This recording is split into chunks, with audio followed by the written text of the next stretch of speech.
অংশ নিয়ে আমার একটা বক্তব্য ছিল, দেশের সকল দুর্নীতি ও অপকর্মের জন্য দায়ী আমাদের গণতন্ত্রের মানসকন্যা। এটা আমরা জানি। সো আপনারা একটু দেখে নেবেন আমাদের এই ভিডিওটি। অনুরোধ করবো এই ভিডিওটি দেখার সঙ্গে আমি একটু আমলনামা, আমি যদি বলি যে শেখ হাসিনার আমলনামা কি, আমি এই আমলনামাটা বলার পরে হয়তো আমি নাজমুল সাকিবকে স্ক্রিনে আনতে চাই এবং তারপরে আমরা ওনার কাছ থেকে জানতে চাই এই মাহফুজ আনাম, এই যে সম্পাদক, ভীরু কাপুরুষ সম্পাদক, যে ফালতু বয়ান দিয়েছে, এই বয়ানটার সাথে এই যে আমি যে মানে শেখ হাসিনার যে আমলনামাটা এখন বলবো, সেটি আমরা একটু মিলাতে চাই। আসলে দর্শক, আপনারাও যদি কোনো কিছু বাকি থাকে আপনারা আমাকে সহযোগিতা করবেন। আপনারাও আমাদের মন্তব্যে এই আমাদের যে দামি প্রধানমন্ত্রী তার আমলনামার কিছু অংশ যদি আমি বাদ পড়ে আপনারা একটু জানাবেন আমাকে। ভারতের ইন্ধনে বিডিআর বিদ্রোহ শেখ হাসিনা আপনি তৈরি করেছেন, এটা আমি বলেছিলাম ওই ভিডিওতে। সাগররুনি হত্যাকাণ্ড সরকারের ষড়যন্ত্র ছিল, যেটা প্রধানমন্ত্রীর নির্দেশে হয়েছে। শেখ হাসিনা জনগণের কোটি কোটি টাকা খরচ করে আপনি শেখ হাসিনা জিয়া রহমানের নাম পরিবর্তন করেছিলেন। শেখ হাসিনা আপনি বেগম জিয়াকে তার নিজ বাড়ি থেকে উৎখাত করেছেন। শেখ হাসিনা আপনি শেয়ার বাজার লুট করেছেন, আপনার নেতৃত্বে আপনার নির্দেশে শেয়ার বাজার লুট হয়েছে।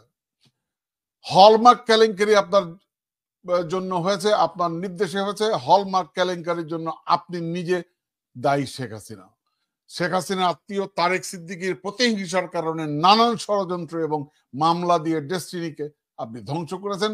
শেখ হাসিনা এবং ডেস্টিনিকে ধ্বংস করার পেছনে আপনার প্রত্যক্ষ মদত ছিল। আশুলিয়া ব্যাংক ডাকাতি আপনি জানতেন এবং আপনার লোকরা করেছে। বাংলাদেশ ব্যাংকের রিজার্ভ চুরি হয়েছে, সোনা লোহায় পরিণত হয়েছে, সবকিছু আপনি জানতেন। জি শেখ হাসিনা, আপনার সময় এটি হয়েছে। সীমান্তে ফেলানি হত্যা, তার লাশ তারা কাটে ঝুলিয়ে রাখা, জি শেখ হাসিনা, এটি আপনার আমলে হয়েছে। আপনার নতজানু পররাষ্ট্র নীতির কারণে ঘটেছে। রানা প্লাজার ট্র্যাজেডি, আমরা রেশমা নাটক, সব আপনি করিয়েছেন। শাপলা চত্বরে হেফাজতে হত্যাকাণ্ড, শাপলা চত্বরে কে বলে যে আলেমদেরকে আপনি হত্যা করেছিলেন, এটি আপনি ঘটিয়েছিলেন। একের পর এক ব্লগারকে আপনি হত্যা করিয়েছেন। সুরঞ্জিতের কালো বিড়াল এবং পদ্মা সেতুর আবুল হোসেনের নাটক আপনি সাজিয়েছিলেন। ইলিয়াস আলী চৌধুরী আলম এবং অসংখ্য বিরোধী দলীয় নেতাকে আপনি গুম করিয়েছিলেন। আপনার প্রত্যক্ষ নির্দেশে গুম করা হয়েছে। নারায়ণগঞ্জের চাঞ্চল্যকর 7 খুন, এইটা আর সাথে আপনার সংশ্লিষ্টতা ব্যক্তি জড়িত ছিল।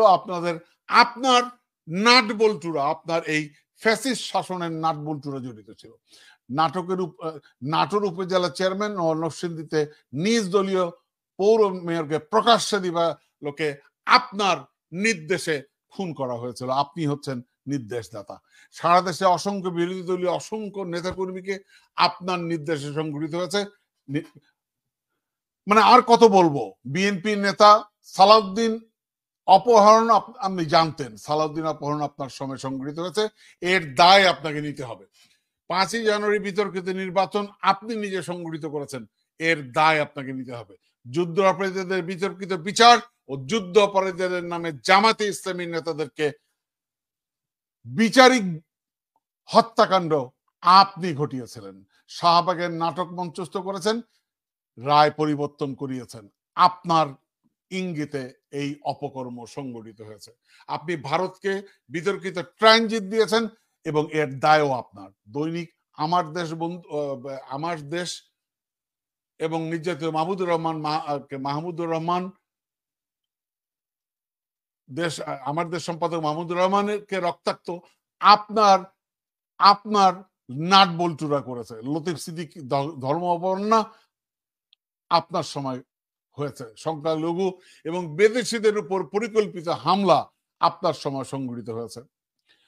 কুমিল্লার তনু হত্যাকাণ্ড আপনার সময় সংঘটিত হয়েছে। বাঁশখালীতে ঝুঁকিপূর্ণ কয়লা বিদ্যুৎ কেন্দ্র আপনার প্রতিষ্ঠা করেছেন, আপনার সময় সংঘটিত হয়েছে। এসপি বাবুল আক্তারের দারুণ করুণ পরিণতি আপনার সময় সংঘটিত হয়েছে। গুলশানের জঙ্গি হামলা আপনার সময় সংঘটিত হয়েছে। গ্যান্ডেরিয়া মসজিদ নির্মাণে বাধা আপনি দিয়েছেন। রামপালে বিতর্কিত বিদ্যুৎ কেন্দ্রের জোর জবরদস্তি করে আপনি প্রতিষ্ঠা করেছেন, আপনি এর জন্য দায়ী। জুম্মার নামাজে সরকারি খুতবা পরিবর্তন আপনার সময় ঘটেছে। বদরুন কর্তৃক খাদিজা এবং কোপানো এই সময় আপনি সংগঠিত করেছেন। জঙ্গি নাটক বহুবার আপনার সময় সংগঠিত হচ্ছে। মেজর সিনহা হত্যাকাণ্ড আপনার স্নেহের পুলিশ অফিসার প্রদীপ ঘটিয়েছে, আপনার নির্দেশে। তত্ত্বাবধায়ক সরকার আইন আপনি বাতিল করেছেন, এর সম্পূর্ণ দায় আপনার। মিথ্যা মামলায় খালেদা জিয়াকে আটক রেখেছেন, এর দায় কে নেবে? এর দায় আপনার, সম্পূর্ণভাবে আপনার। কালাকানুন ডিজিটাল নিরাপত্তা আইন কে বানিয়েছে? আপনি বানিয়েছেন।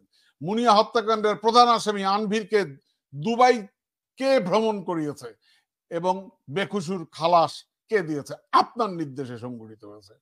গ্রামীণ ব্যাংকের প্রতিষ্ঠাতা নোবেল বিজয়ী ডক্টর ইউনিসকে অপদস্থ কে করেছে? আপনি করেছেন। দেশের অধিকাংশ ব্যাংক লুট, দেশের শক্তিশালী মাফিয়া চক্র প্রতিষ্ঠা আপনি করেছেন, যারা সীমাহীন দুর্নীতি, অর্থ পাচার, সিন্ডিকেট প্রতিষ্ঠা করেছে এবং এটার একমাত্র পৃষ্ঠপোষক আপনি এবং আপনার পরিবার। পুলিশ বাহিনীকে পুলিশ লিগে কে পরিণত করেছে? আপনি করেছেন। সেনাবাহিনীকে নপুংসুক বাহিনীতে পরিণত করেছেন আপনি।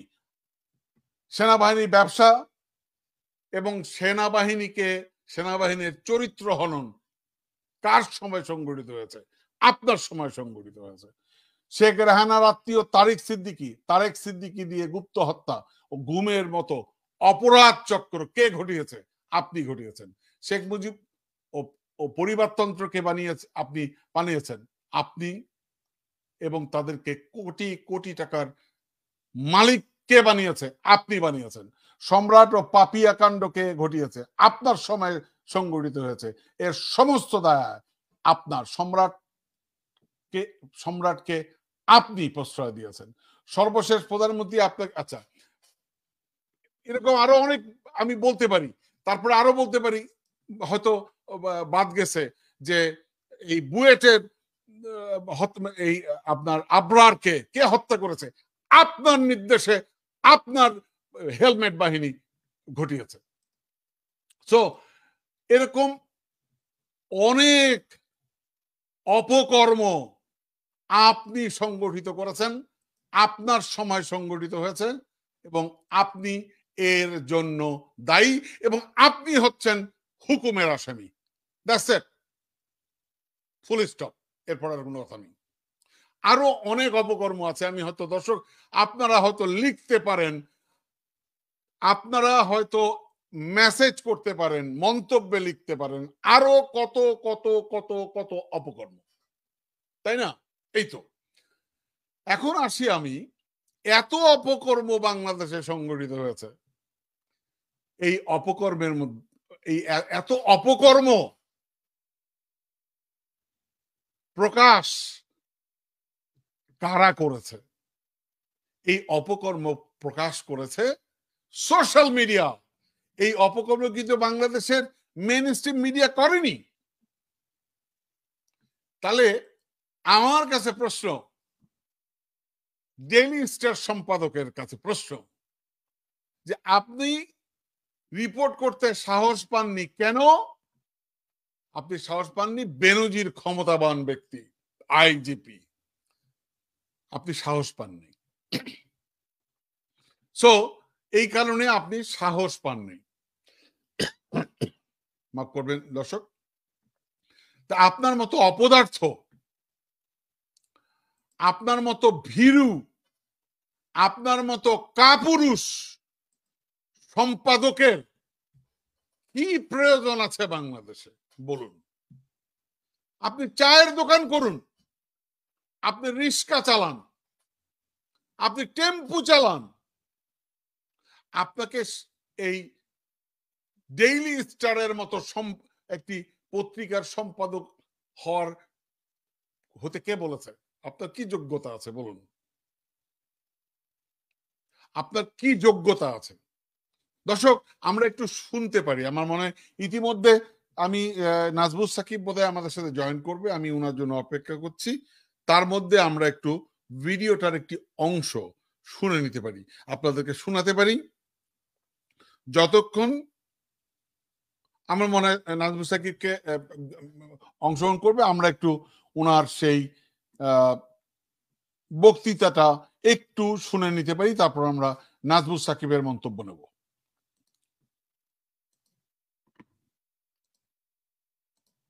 কিন্তু এই যে আইজিপি বেনজিরের যে তার যে কুকর্ম আমরা কিন্তু মিডিয়াতে জানতাম, কিন্তু রিপোর্ট করতে সাহস পাইনি।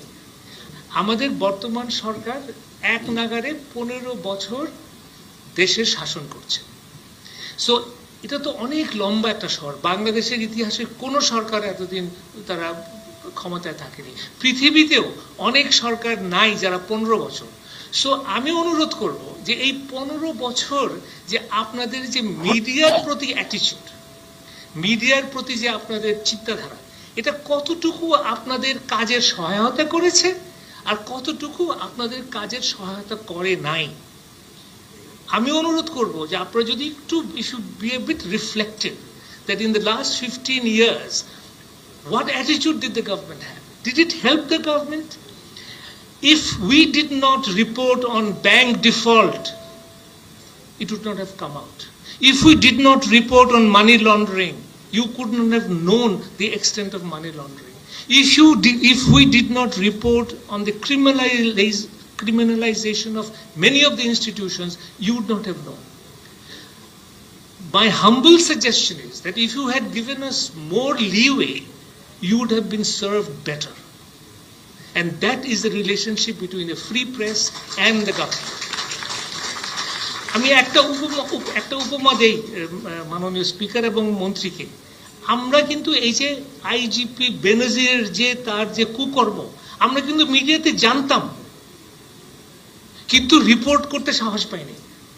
আপনি হয়তো কিছু করতেন না, সরকার হয়তো কিছু করতো না, বাট ওই ধরনের একটা পাওয়ারফুল আইজিপি সে তো একটা সাংবাদিকদের কি না করতে পারতো, এবং ওই সময় সে যদি করতো তাহলে কি সরকার আমার পাশে দাঁড়াতো? ওই সংবাদপত্রের পাশে কি সরকার দাঁড়াতো যে না এটা তো তথ্য ভিত্তিক রিপোর্ট হয়েছে, পুলিশ তুমি কেন ওদেরকে হ্যারাস করছো? আমাদের সেই আত্মবিশ্বাস নাই। ইনস্টিটিউশনাল যারা হেড হয়, পার্টিকুলারলি ল এনফোর্সমেন্ট এজেন্সিস, তারা এত ক্ষমতাধর হয় যে তারা সরকারের না অজ্ঞাতেই তারা কিন্তু সাংবাদিকতার উপরে হস্তক্ষেপ করে। এবং এই বেনজিরের example is a startling example where we in